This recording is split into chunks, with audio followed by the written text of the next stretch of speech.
Ryan. Welcome. Thanks for being here today. Hey, Diana, I appreciate you having me. Thank you. So I went into the rabbit hole of Instagram after seeing like an inspirational quote, and then you popped up and you were giving some very straight, very direct advice on dating in a very difficult climate. These days, there's social media apps to date, there's actual dating apps, there's then still like the singles bar club scenes, the going to the grocery store. I mean, it is a minefield out there of possibility and also potential heartbreak. So how does one navigate it? And this is where you step in, because you are there to help people who are confused by all of it. And rightfully so. It is a confusing thing to date in the modern age. First off, how did you find your calling to get involved in this? What's your background? Well, I think it's a little bit of education, and I do have a background in psychology. I also have a background in business, but also psychology. And then other than that, it was honestly just creating content around the things that I really wanted to hear at some point of my life as well. Some things that I had to come up to, and come to the realization at some point in my life as well. And I just decided to create content, all that. And before you know it, the channel kind of like really grew. And although my advice, and we kind of talked about that with you a little bit before, the advice is as applicable, I find, as much to men as it is to women. I really believe that women kind of connected with that, because the reason why I feel like a lot of people finding dating complicated or difficult, in the modern age. I honestly, my personal opinion is that dating has never been easier. I think that most things that we do in our lives have never been easier. Never been easier. We can. It's way easier to connect. We have more time to date than we ever had before. It's way easier today to stand out too. You know what I mean? At a day and age where a lot of people, because of that, so many opportunities and so many people that we see on dating apps and all that, that a lot of people are just doing the very bare minimum. It is so easy to stand out. I just gotta open the door, and then you'll see me like, oh, whoa, this guy is different. You know what I mean? And I just gotta do something tiny, right? So I believe standards are way too low. Well, I think that in a world where like a lot of people are just getting away with doing the very bare minimum, it is much easier today to stand out. And if this is something important to you, to kind of put effort and really like get the results that nobody's getting just by being able to do just that tiny bit more. You know what I mean? Going beyond like our egos and kind of like just adopting a bit of a more strategy when I'm giving before I'm ready to receive, instead of just always waiting for someone to give me something before I give them, something back. So that's kind of like where I came into that whole, coaching and dating world. But I think that again, the reason why it's so complicated today, it's not because there's a lack of information, right? We don't live anymore at the age of information, I believe. We live in the age of curation, right? I feel like there's too much information out there, especially on social media, right? And that's what I kind of feel like with a lot of clients that come to me, where they have been or are currently watching and consuming a ton of content by a whole bunch of different, creators. And again, I respect everybody who creates content, because I know how difficult that is. But I also feel like a lot of people are just getting in that rabbit hole of just consuming.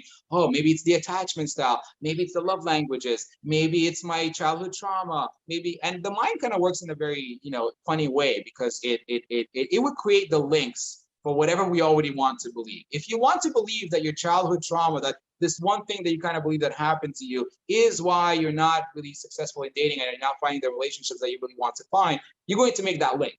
You're going to watch a couple of videos that are going to, basically say that, oh yeah, that's true. That's why they're always running away. It's because of their attachment style. I read something and they're avoidant, or they're anxious, or they're, you know what I mean? And then you kind of adjust. So I think that what my child kind of like tries to is to come back to the bare minimum, to the bare bones of what you need to do in order to be successful. Because I feel like, you come up to a place where it's but you get paralyzed, right? It's like analysis paralysis, right? You consume so much, and the more you consume, the more you feel like you don't know stuff yet, and the more you feel like you need to consume. So the reason why I feel like it's complicated is because a lot of people, it just gets them stuck in their current situations. And hyper over analyzing to the point where, like I've been there, where I'm on Instagram, it's late at night, can't sleep. And then the next thing you know, I'm like diagnosing myself. And I'm like, wait a minute. It's like when I was a psych undergrad, and one of my professors said, hey, listen, you're going to read the DSM-5 and you're all going to think that you have everything. You don't have everything. Yeah, it's kind of like going on WebMD and like guys are like, oh, I have cough. Oh, you're going to die tomorrow. It's like relationship hypochondria, right? Right, So, exactly. and what I like about your style and your approach is that you you take complex issues and you make them simplified. So for instance, I just saw one of your reels where you said something to the effect of like, stop having conversations to get to know someone over text. Stop doing paragraphs of like ping ponging back and Right. forth to get to know someone, because that person is presenting their charming, most witty, like they're a screenwriter. They're not a real Well, if I have the luxury just to come down and be like, you know what, let me take 10 minutes to kind of come up with something smarter and wittier, funnier, charmier, is that even a word to say? You know what I mean? Then I'm going Yes. to take that 20 minutes. I'm going to take that 30 minutes and come back with something better, right? You're not really getting to know me. You're getting to know like the tip of the iceberg. And I'm getting the exact same thing from you, by the way, right? So we're not really getting to know one another, right? So I kind of feel like there's like this notion that, oh, before you even go on a date with them, like make sure that you really get to, you're really not getting to know them if you can just, text. And it also creates that sense of a false sense of safety and security, right? Yeah. When we're texting, or even when we're talking on the phone, or even a FaceTime call, I just need to do this and I'm done. You know what I mean? I don't have to be in the situation. But if I'm sitting in front of you, or we're standing and we're walking down the street and we're having ice cream, or we're just having a cup of coffee, and you say something that bothers me, that I'm not comfortable with, you're going to see that. Right? I can't go anywhere, right? So you're going to see if my eyes, if I lose eye contact with you, if I, you know what I mean, just like completely change the subject, if I freeze and don't know how to respond, if I'm uncomfortable. You're also going to see if I'm really excited about what you just said, and my eyes light up, and I can't shut up because I really feed off of the stuff that you talk about, right? So all of these things are completely lost, and I'm not even talking about like body language and like all of these like little things that we notice without even thinking about them. Like we just see how a person's energy changes, right? I'm not even talking about that, but all of these things are completely lost in text messaging.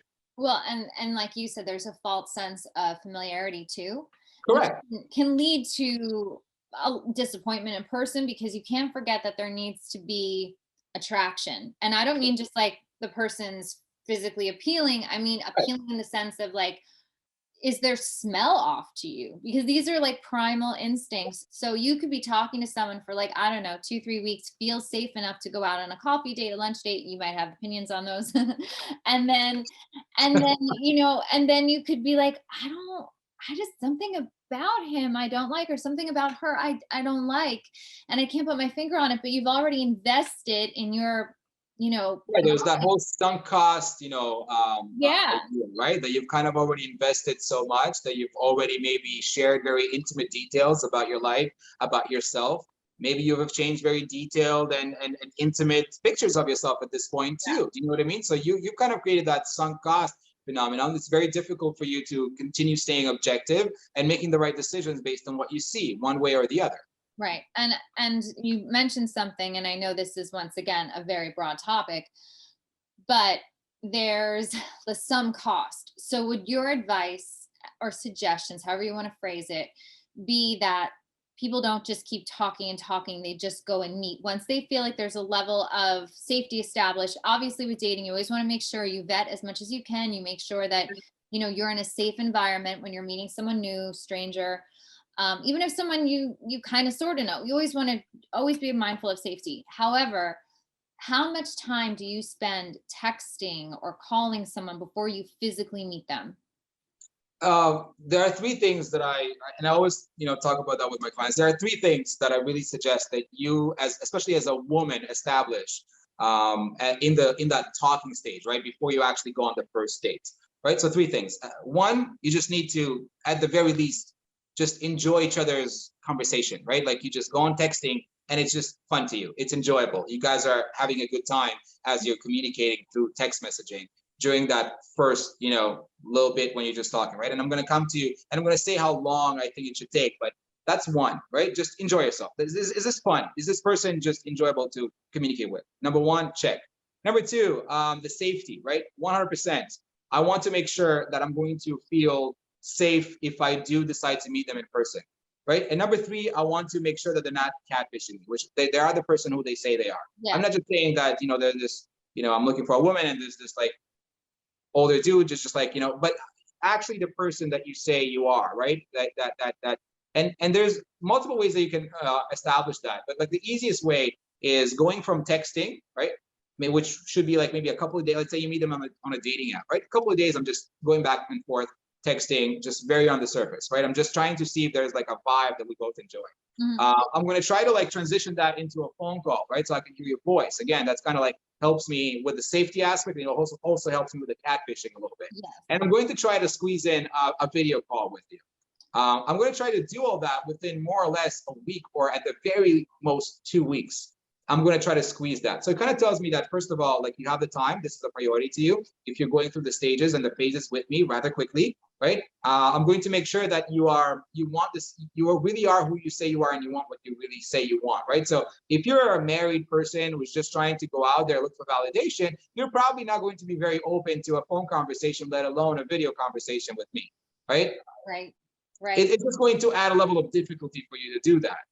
Right. So because texting is very easy. I could be sitting next to my wife and then texting another person, right? Like I could, but if it's a phone call, if it's this, and you kind of try to transition. So I would try to keep the texting to a minimum, maybe a couple of days of just us doing back and forth. I'm not going to ask about like all your life. All I really want to know is that, can we keep a conversation on the surface? Can we crack a couple of jokes and have a couple of laughs and enjoy our companies? If that works, how about we schedule a phone call? I have some time tomorrow. How about you?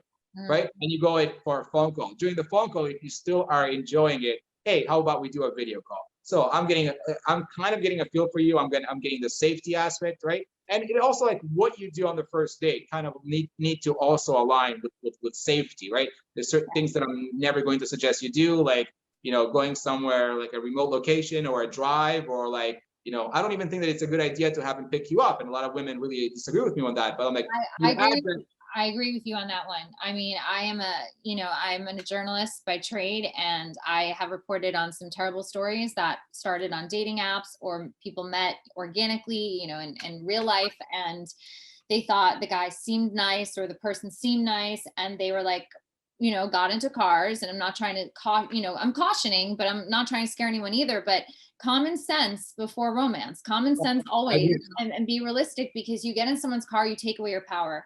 You don't know where they're going to drive you, they could lock the doors, what they could do to you.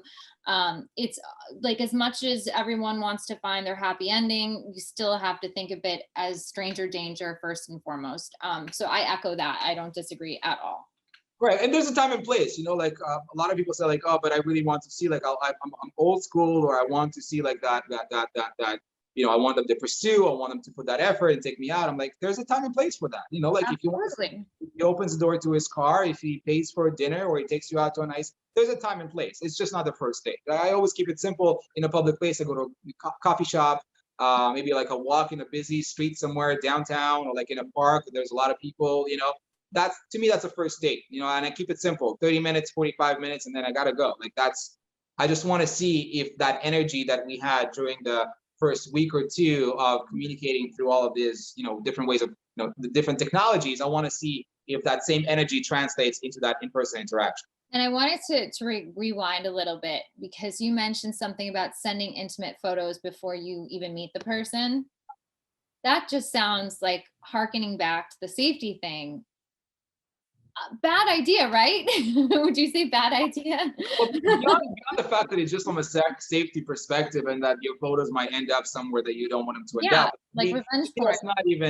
That's not even the reason why I would discourage that. The reason why I don't think that's a good idea is because it creates, and again, we're talking, you and I, right now, because we're assuming, right? And that's like most of my clients, and maybe most of your audience is kind of on the same page, where they're coming out from a place where they're looking for a long-term, committed, monogamous, relationship, right? Right. That's kind of like saying, assuming that that's your goal, right? If your goal is a very casual type of, connections, or maybe you just want to go out there and explore your sexuality, and like I said, you can want whatever it is that you want to Right. want, as long as you're honest with yourself first about what that thing is, right? So if that kind of aligns with that, then hey, by all means, there are websites out there that do all these things, and you can, link up and connect with them and engage in, very physical intimacy on the first time you see them, and it's done in a safe place. And hey, by all means, right? But if you're looking for a committed, long-term, like serious with everything that it kind of entails, right? That whole idea. So if that's what you're looking for, then I don't think that, beyond the fact that the safety issue is coming to mind, like it's also just you're creating a very wrong, very dysfunctional dating dynamic right from the beginning. Absolutely. Right. But hey, if I see your body on a picture and I don't even know your last name, like, I stopped trying to get to know you, and I just want to see more of that. I want that same dopamine hit again. So I want, you know what I mean? So my shift and my perspective, my focus completely shifts from getting to know you as a person, Diana, and I want to get to know your body a little bit more. I want to see more of that. And the entire dynamic of that relationship right now completely shifts. Right. Exactly. That was the other thought I had too. It speeds it up towards something that might not be someone's end goal. If they're looking for, mutual respect and growth and getting to know each other, like between the ears, not just between the sheets, not the best thing to do.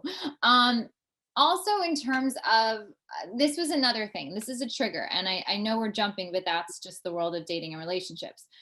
But in terms of Instagram, I feel like it is the devil's mistress. Because no, there's a lot of good things to it, and I'm being a little bit over the top in my word usage, or word choice, I should say. But I've spoken to my girlfriends, and some of them are married, some of them have boyfriends. We're just also judging men that we know, and I'm not trying to dog anyone because women do it too. But when you are in a committed relationship with someone and they are liking women that are scantily clad, or men that are scantily clad, and kind of leading with their sexuality, and they are engaging in that, like giving fire emojis to a stranger, or maybe a girl that's at the gym, or whomever, like, what does that translate really? Because is it just like they're appreciating something? Like, this is, you and I were talking before, like, is this like our dad's Playboy subscription? Like, are they just appreciating like something, and they're looking, but they're not touching? Or because, unlike the Playboy subscription where, there was no way to reach the models unless they went to get autograph signings, now it's like, you like the model's picture, you like the girl in the bikini or the guy who's, shirtless, and you could easily start DMing within minutes and jeopardizing the relationship you're in. So, like, what does it mean? I think that you just said it. Like, that's the difference between the two. Just because you can, right? Like, listen, I've seen those accounts, right? Like, if a woman or a man, right? Like, they have the Instagram models, right? They have hundreds of thousands or millions of followers, and is there really, like, yeah, you can technically connect with them, and I'm going to answer the question, but that's just like, I just want to like come down to that for 1 second. Do you really have, although technically you do have that ability to connect with them, do you really connect with them, right? Or are you just giving them what they want, right? Which is like that following, so they can get brand deals, and they can get these swimsuit deals, and they can get all that, right? Like, live the lifestyle that they want to live. Like, they're doing that for a reason too. They're not doing that because they're looking for 600,000 boyfriends, right? They're doing that because that's that's how they make a living, right? And whether that translates to after, like, an OnlyFans page, or right, there's a business aspect behind it. They're not doing that to connect with people, and the people who are commenting are usually put in that category when they're fans. They're not potential suitors. Yeah. Do you agree with that to a certain extent? I mean, Yeah, do you no, although possibly, yes, yeah, like you say, it's different than the Playboy magazine. Although I'm sure that even back in those days, like Grandpa, they decided, hey, I'm going to like write a nice letter to Miss April. You know what I mean? Like, and he mailed that letter over, right? It's kind of the same thing. And maybe she read it. Chances are she probably didn't. And maybe if she did, it's like, oh, that's cute. Like, let's put another one in the garbage, right? It's kind of like the same thing when I'm sending a whole bunch of fire emojis, and she just goes, oh, cool. Like, that's she probably didn't even, you know what I mean? But there's a difference here, right? Like, Right. and that's specifically with that, where that's that big Instagram model, what that her entire page is very sexualized, very kind of like milking that whole idea that, you know, sex sells and they're able to grow exponentially on social media and their businesses based on that sexual drive and that sexual attention that they're getting on their channels, right? Right. Right. It's not like this girl that you met at the gym the other day that you kind of like spoke to and then you follow. That's very different to me, right? But if it's following those big accounts, right, it's kind of like that whole instant gratification idea, right? And I think that it to me, what I think, and that's my advice to my male audience, my male clients, right, is that it's just allowing yourself to, you know, it's a weakness. Do you know what I mean? Because Yeah. it's engaging in that instant gratification instead of, you know, getting, which it's, I equate that to like, you know, pornography, those you know, Playboy magazines, all of that stuff. You know what I mean? Instead of going out there and like building, working on your relationship, you're just deciding to like take the easy way out, right? It's an addiction, right? Because it's like it's all about that dopamine hit. We do that for the same reason why we can't stop scrolling on TikTok or on Instagram. It takes the same discipline with ourselves to say, no, I'm not going to like follow a whole bunch of Instagram models, and I'm not going to like their pictures. But essentially, we do that because it gives us that dopamine hit. Nothing beyond that. Even though they're not necessarily engaging with you, it's just, but see, on the flip side, now imagine being, we're just going to use this, you know, not to call it any genders or anything, but your boyfriend is liking all these Instagram models, including some girls that he might know as acquaintances. He's liking all their, you know, bikini photos from the summer, whatever, and you're on the receiving end of it, and he's like, well, it doesn't mean anything to me, I just like to like them.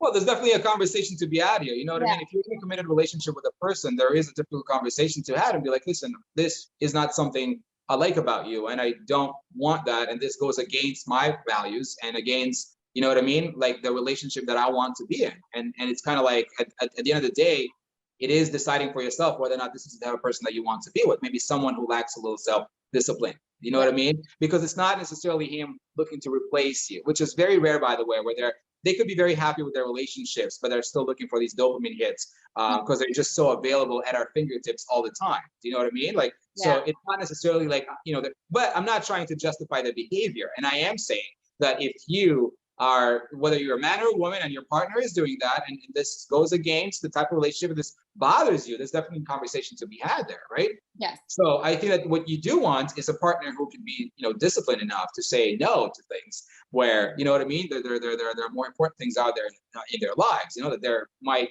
risking jeopardizing their relationship with someone that they really care about for a dopamine hit. Right. No, you put that in a very interesting way, because I've even been seeing just memes and more conversations going on in social media world where women, like female dating coaches, are saying, hey, look at who he follows. If he follows a bunch of Instagram influencer model types that are half naked, maybe step away. So guys are doing their disservice because they're living in this, you know, fantasy world, and they're thinking that people in the real world are not looking at their followers and not looking at their likes. They are, especially. Again, it's certain types of individuals who are going to do that. Like, don't get me wrong. Like, if I look at a picture, I you know, there's going to be that hormonal reaction is probably going, it's innate in me. I'm going to feel a certain way. There is going to be, you know, that dopamine hit when I do happen to see, oh, okay, like this, I like that. You know what I mean? But it's about then creating the man who I want to be and saying, well, there are certain things that I'm not going to do. And again, like I think they're doing themselves a disservice even way before that, right? Because the more they get into that rabbit hole of just following this, and the more they allow themselves to just feel like this instant gratification machines where they just like get these dopamine hits, and Instagram is literally going to take over your life if you allow it to, right? Just like TikTok and all of these other platforms. So they're doing themselves a disservice way before, you know, that has to do anything with their relationships with other people, right? And look at it that way. I mean, yeah. Do you get guys that comment some things on you? Like, you don't even look at them, you don't look at them anywhere, anything close, like a possible suitor, right? It really does, like commenting the fire emojis does the complete opposite of what that's, you know, kind of like they think Right. is going to do, right? You kind of like, oh, thank you for confirming that there's no way in hell that I ever go on a date with you, sir. You know what I mean? I appreciate the fire emojis. I appreciate the support. Thanks for the comment, because that helps me with my algorithm, you know, and with my reach. But you're definitely telling me, like, and sending me clear signals that this, you know, so yeah, they're doing themselves a disservice. But like I said, you know, it's the nuance, right? The fine line that I want you to keep in mind, that it's not because people say, oh, it's cheating, or it's people, whether they're in a very happy committed relationship or not, they're going to continue finding other people attractive. That's never going to change. You could be completely in love with your partner and think that they're the most amazing thing and the most beautiful person, right? You're still going to find other people attractive. That's never going to change, right? That's never going to change. So, but it's what kind of partner do you want to be with, right? You do want to be with a partner who can practice a little bit of self-control, self-restraint, you know what I mean? Discipline. So you want to do that. So then it's up to you to really make that decision. But it's not them trying to get away from their relationship or try to replace you with that Instagram model who has 3.2 million followers. Trust me, she doesn't even know he exists. Right. No, that makes sense. And yeah, that makes a lot of sense. And for me, just hearing the psychology of what's behind the like why, Right. like what's going on. And like you said, it's not a replacement strategy.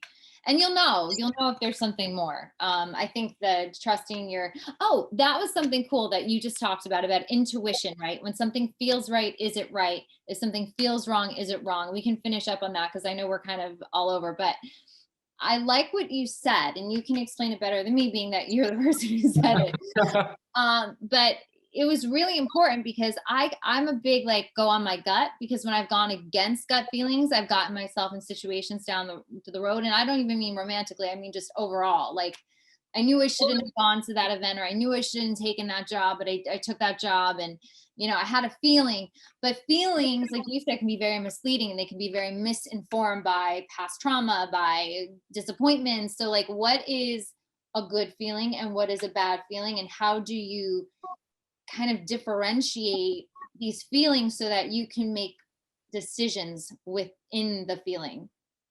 Well, you don't. That's kind of the key, and what I talked about in that very specific piece of content is that you don't, right? I'm walking down the street and I see McDonald's and I haven't eaten in a couple of hours, right? And that McDonald's is going to smell so good as I'm walking outside, right? My gut feeling literally is telling me that what I should and do right now and what I want right now is McDonald's.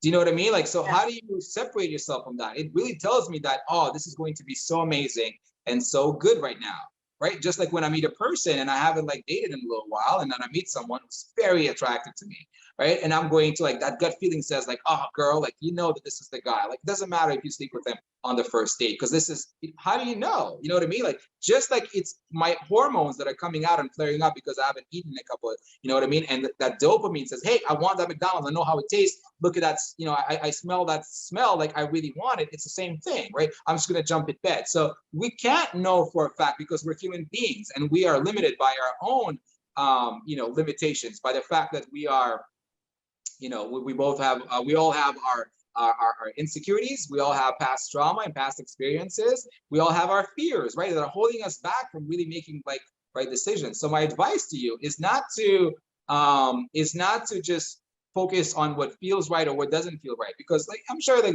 these things change. How many times have you personally have felt one way about a person, and then a couple of days, months, or years later felt completely differently about that very same person, and they're the exact same person they were before? Do you know what I mean? You just learn more about them. You just taking more time, and you realize that this maybe all of these hormonal reactions, to that person kind of faded away in your brain a little bit, and you were able to see them for who they truly are instead of what you wanted to see, right? And you will see one way or the other.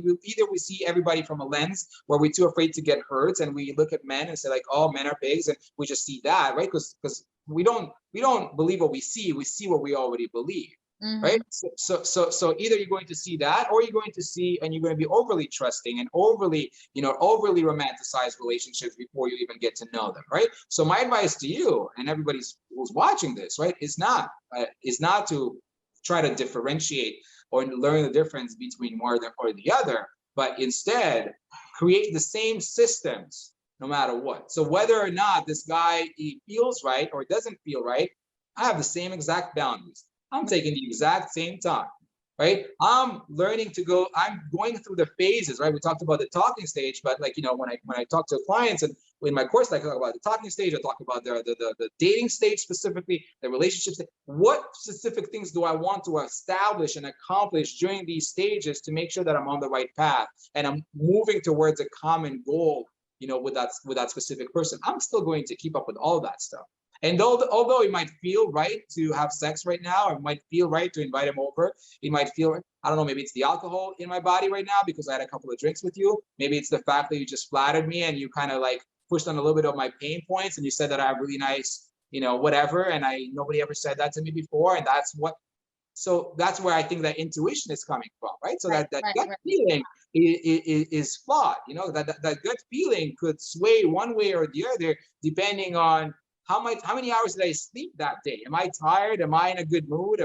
Is it raining outside and I'm kind of in a shitty mood today? You know what I mean? Did my boss have like a difficult discussion with me and like, told me off and said I didn't do my job? Or did I get a raise today? My gut feeling is going to change based on all of these things. Oh, yeah. So applying the same systems and going through the same, you know what I mean? Like, regardless, right? Same boundaries, same consequences, same time, and time will tell you. Right? Well, that's what I was going to say, because by establishing these boundaries that are steadfast and true for you and what you've decided works for you, your comfort zone, you allow time to pass and time reveals who people are. You will see pretty quickly through action without a blurry lens, as you put it, who someone is by having numerous interactions with them and with them in the world. Absolutely. Absolutely. You can read a lot into that if you pay attention, though. Like if you over romanticize, you might. Well, if you set boundaries, right? It's very what kind of like pushes us to overly like romanticize certain things. It's because we don't have boundaries and we kind of allow and lean into all of these like hormonal reactions a little bit. We allow them to dictate our decisions and our actions with them, right? It's kind of like, oh well. Okay, well, a goodnight kiss is not going to help. He's really cute. And, maybe if he like, puts his hand on my thigh a little bit. Okay, cool. I'm going to you know what I mean? And that kind of creates these expectations after you are kind of allowing yourself to blur your own, you know what I mean? Your own vision, your own judgment, you kind of your own like military leader and say like, hey, we have these boundaries, check yourself and let the person show you. Yeah, absolutely. People think that, and it's like, I guess one thing that I want to leave with today is like people, I always say this, like there's three things that everybody wants. There's three main things that I think every man, woman, everybody on this, planet kind of wants. We all want money, right? We all want money because money gives us freedom. Money allows us to take care of ourselves and all those people who we love who are around us. Money creates a certain level of security and stability that we are all looking for, like kind of like that, like Maslow's hierarchy of needs, right? We all want to establish that security that comes with having money, right? The second thing that we all want is we want health, right? We know that the money ain't nothing unless we have the time to enjoy that, right? So we want health so we can prolong that experience that we have on this earth for as long as possible, right? And the third thing that we all want is we all want to love and be loved. We're social creatures and that need is innate in us. We want to connect to another person beyond just our biological need for survival, but we also want companionship and partnership and friendship and all that stuff that comes with a romantic connection, right? But when it comes to the first two things, Dana, like everybody agrees with me when I say that that the first two things are going to require some sacrifice, some effort, some trial and error, right? Like your business is not working one way, you try something else, you reinvest elsewhere, you try this. Same thing with your health. That it's going to require some sacrifice. You're not going to eat the stuff that you really want to eat, and you're going to have to eat the stuff that you kind of don't want to, and you're going to have to drag your butt to the gym sometimes and not watch another series or another episode or another season of whatever it is that you're watching on Netflix right now, right? So it's going to require some sacrifice. You're also going to adjust. This trial and error. You try one workout program, you didn't really like it. It wasn't really for you. You try another one. And it's going to take that effort over time. But when it comes to the third thing, for some reason, right? And I'll tell you, I know the reason, right? It's like We kind of believe that it's just supposed to happen. What do you mean dating's supposed to take work? No, I don't want that. That's so unromantic. I want the same stuff that happened in The Notebook. We just meet one time and it's like, it's happily ever after. It's that love at first sight. That's what I want. I'm not supposed to put in work to that, but that's not how this works, right? It just like the two other things, the third thing that everybody out here wants, right? And if it's something that everybody wants, why would you assume that it's supposed to come easy? It's not supposed to be. It's not supposed. Getting to a place where you have built that relationship with yourself, so you are able to make the right decisions by you, so you know when to have a difficult conversation, when to stand up and leave without a conversation, when to, you know what I mean? When to set up a certain boundary, when to say no, when to say yes. It is going to require work, effort, trial and error. It's going, you know what I mean? It's going to require investment on your part, whether that's, time or financial investment. And you decide to work with me, you decide to work with somebody else, you decide to work with a therapist, whatever it is that you need to do in order to get to that point. But all of these like Hollywood, fairy tales and romantic comedies have completely skewed our idea of what it's supposed to take. What does it really take to build healthy relationships? Yeah, and you're right. It does take work and they don't fall out of the sky, and you're not going to meet someone just sitting and waiting for it to happen. Like I've had friends who have said many times like, "Oh my gosh, just don't look and it will come to you." And I was like, "No." It doesn't always happen. That's like you said, that's the movie stuff. Yes, it can happen.